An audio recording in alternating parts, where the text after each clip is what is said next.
देश भर में तमाम जगहों पे कांवड़ यात्रा शुरू हो चुकी है। उत्तर प्रदेश के सीएम योगी आदित्यनाथ ने 2 दिन पहले एक आदेश जारी किया जिसमें कहा गया कि आपको सभी दुकानदारों को अपना-अपना नाम जो है वो लिखना होगा। वो अपने दुकान के आगे या फल ठेले के सब्जी के आगे डालना होगा जो भी आपका असली नाम है। किस तरह देखते हैं आप इस आदेश को? देखिए, ये बताया जा रहा है कि ये आदेश 2006 ईस्वी में ही हो गया था। ये तो केवल क्रियान्वयन किया जा रहा है। तो इस बारे में हमको अभी स्पष्टता नहीं है ज़्यादा, क्योंकि हमने समय दूसरा मिला नहीं, अध्ययन किया नहीं। आप लोगों से ही जो पता चल रहा है। तो मान लीजिए कि पहले का आदेश है तब भी, और अभी के लिए उन्होंने आदेश किया तब भी, दोनों ही परिस्थितियों में तत्काल विचार की आवश्यकता क्या है। लोग कह रहे हैं, कुछ लोग कह रहे हैं कि बड़ा अच्छा है, और कुछ लोग कह रहे हैं कि बड़ा बुरा है। यही तो आप हमसे पूछना जी, चाहते हो। जी। तो हमारा ये कहना है कि उद्देश्य क्या है। उद्देश्य बताया गया कि जो कांवड़िए हैं उनकी जो पवित्रता है हुँ, वो सुरक्षित रहे, इसके लिए ऐसा आदेश किया जा रहा है। जी। तो आप ये बताइए कि हम लोग भी अपनी पवित्रता को बचाए रखते हैं। खाने पाने के मामले में हम लोग भी अपने नियमों के अनुसार रहते हैं, क्योंकि लोग हम लोगों को उस दृष्टि से देखते हैं, इसलिए हमारी अपनी पवित्रता को हम बनाए रखते हैं हर समय।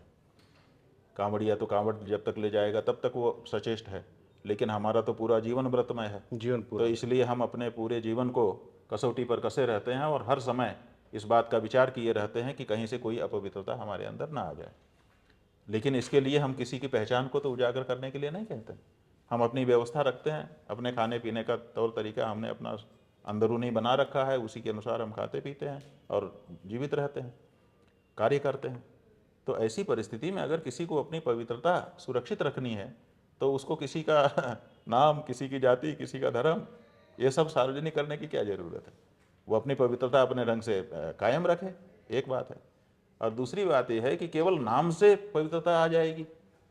आजकल तो नाम ये है कि कई लोगों का नाम जो है हिंदू होकर के भी अंग्रेजी में है, और कई जगह हमने देखा कि धर्मांतरण हो जाता है, अब वो नाम नहीं बदलते हैं। पहले नाम बदल देते थे, अब नाम नहीं बदलते, अब कहते हैं नाम यही रहेगा, तुम धर्मांतरित हो जाओ। तो अब हम देखते हैं कि हिंदी में, संस्कृत में नाम है तो ये जरूर हिंदू होगा, तो अनुमान ही तो लगा रहे हैं। असल में हिंदू होगा कहना मुश्किल है, क्योंकि कौन अंदर से क्या है केवल नाम से पता नहीं चल सकता। तो नाम सार्वजनिक करने से हम हमारी पवित्रता सुरक्षित रह जाएगी, ये मुश्किल काम है। दूसरे, मालिक हिंदू है, नौकर मुसलमान है। नौकर जो है वो मालिक मुसलमान है, नौकर हिंदू है। कौन क्या कर रहा है। अच्छा, जो खाने पीने की चीज़ें हैं वो एक ही जगह पे सब पूरी तरह से तैयार नहीं होती हैं, कहीं कोई कुछ करता है, कहीं कोई कुछ करता है, टीम वर्क होता है। तो किसने कहाँ कौन सी परिस्थिति में क्या कार्य किया है, इसको जो नहीं जानेगा। देखिए, हमारे गुरुजी कहते थे कि हिंदू होटल खुले हुए हैं। होटल तो खुले ही हैं, लेकिन कई लोग हिंदू होटल खोले हुए हैं। तो हिंदू होटल का मतलब क्या है कि हिंदू इसमें खा सकता है, इसीलिए नाम रखा है हिंदू होटल। हिंदू होटल। पहले एक चलन चल गया था, पहले लोग अपनी पवित्रता को सुरक्षित करने के लिए बाहर खाते ही नहीं थे।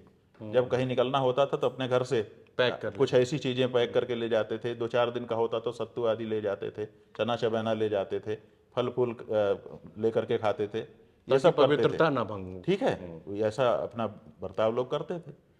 अब उसके बाद फिर ये चलन चल पड़ा अपने देश में कि बना हुआ खाना खरीद के खाने का। तो लोगों ने फिर इसमें आपत्ति उठाई, तो लोगों ने हिंदुओं के भोजन के लिए हिंदू होटल खोल ली, वैष्णव ढाबा खुल गए। वैष्णो ठीक है, ढाबा। तो हमारे गुरुजी कहते थे कि ये हिंदू होटल जो खुला हुआ है इसका मतलब जानते हो। तो हम लोग पूछते थे बताइए आप क्या बताना चाहते। वो कहते हैं हिंदू होटल का मतलब ये नहीं है कि जो हिंदू हो वो खा ले। हिंदू होटल का मतलब है हिंदू हो तो टल। होटल में खाने से हिंदू तो तुम्हारा सुरक्षित नहीं रहेगा। इसलिए हम लोग, हमारे जो खास लोग हैं, हम लोग तो उनको नियम कर देते हैं दीक्षा लेते ही कि तिलक चोटी और घर की रोटी, इसका नियम लो तब हम दीक्षा देंगे, नहीं तो नहीं देंगे।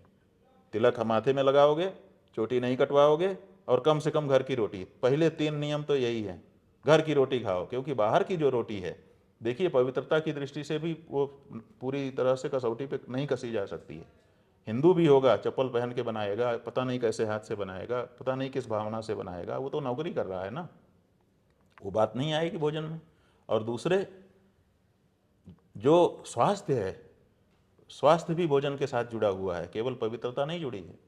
तो स्वास्थ्य की दृष्टि से भी वो एक ही तेल में कई बार फ्राई करते हैं, बहुत सी चीज़ें बची हुई फिर से उपयोग कर लेते हैं, बासी मिला करके नया ताज़ा गर्म कर देते हैं। तो ये सब जो चीज़ें हैं, ये स्वास्थ्य के साथ खिलवाड़ होता है।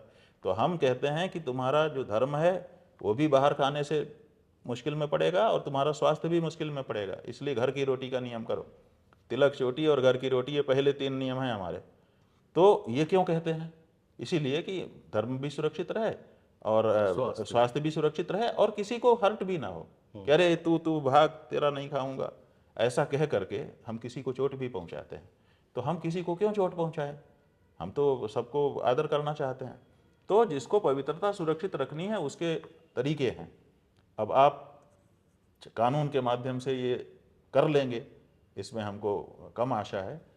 अगर करना भी है तो हम चाहते हैं कि इस बारे में बैठक होनी चाहिए, तरीके निकाले जाना चाहिए। जैसे देखिए, अभी वारकरी संप्रदाय के लोग हैं महाराष्ट्र में, पंढरपुर नाम की जगह है, वारकरी संप्रदाय के लोग करोड़ों की संख्या में हैं महाराष्ट्र में, बहुत श्रद्धा भक्ति है। तो जब आषाढ़ का महीना आता है तो वहाँ सब लोग अपने अपने गांव से पंढरपुर की यात्रा करते हैं पैदल।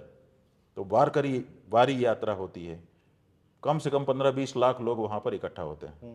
ठीक है, अब उस यात्रा में सब अपने घर से अपना भोजन लेके जाते हैं, रास्ते का नहीं खाता खरीद के कोई। सारे वारकरी जितने हैं वो अपने घर से 4 दिन 5 दिन का जो भी है तैयार करके ले जाते हैं, वही जब भूख लगती है तो खाते हैं, अपनी पवित्रता सुरक्षित कर लेते हैं। दूसरा उदाहरण आपको बताते हैं, अमरनाथ एक जगह है जम्मू में, कश्मीर में। अमरनाथ के शिवलिंग का दर्शन यही वर्षा काल में होता है। तो वहाँ की यात्रा खुलती है। तो वहाँ क्या समस्या थी कि वहाँ लोकल हिंदू है ही नहीं है, वहाँ सारे मुस्लिम लोग मुस्लिम हैं। तो यहाँ से जब हिंदू तीर्थयात्री जाते थे तो भूख तो सबको लगती है, तो मुस्लिम का बनाया खाना उनको खाना पड़ता था, मुसलमान बना करके देते थे। लेकिन फिर लोगों को लगता था, थोड़ा तो मन में लग ही जाता है कि भाई हमारे अनुसार का हो।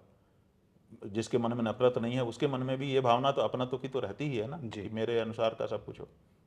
तो बाद में लोगों ने देखा कि क्या किया जाए, वो ऐसा कोई फरमान नहीं जारी किया गया। वहाँ देश की हिंदू संस्थाओं ने लंगर लगा दिए और आज इतने सारे लंगर लगते हैं कि जितने अमरनाथ यात्री जाते हैं सबको अच्छा भोजन बिना पैसे के मिलता है और शुद्ध पवित्र बनता है। हिंदू संस्थाओं के द्वारा बना करके परोसा गया और अच्छे अच्छे व्यंजन खिलाए जाते हैं, जो घर में नहीं मिलता वो बाहर मिलता है। अमरनाथ के यात्रियों ने आज के बताया कि महाराज जी ऐसे व्यंजन वहाँ पे मिले हमको भगवान की कृपा से जो हम घर में कभी नहीं खाए थे। इतना बढ़िया भोजन परोस देते हैं। क्या इन कांवरियों की लाइन में हम समाज से, हिंदू समाज से अनुरोध करते कि हर किलोमीटर पर एक लंगर लगाओ, तो क्या हिंदू समाज पीछे हो जाता? ना लगाता, लगा ही देता और अपने ढंग का भोजन बना के परोस देता, किसी को कुछ पता ही ना चलता। लेकिन ये सब तरीके नहीं अपनाए जा रहे हैं। अब ये जो तरीका अपनाया जा रहा है कि अपनी पहचान को, अपने नाम को आप आगे करो, इतने मात्र से वो जो लक्ष्य है वो प्राप्त हो जाएगा कि नहीं प्राप्त हो जाएगा, इसमें हमको उतना उत्साह नहीं है। लेकिन अब ये है कि भाई पवित्रता की रक्षा करना खराब नहीं है, ये अच्छी बात है, पवित्रता की रक्षा, लेकिन उसका तरीका तरीका सही अपनाया जाए।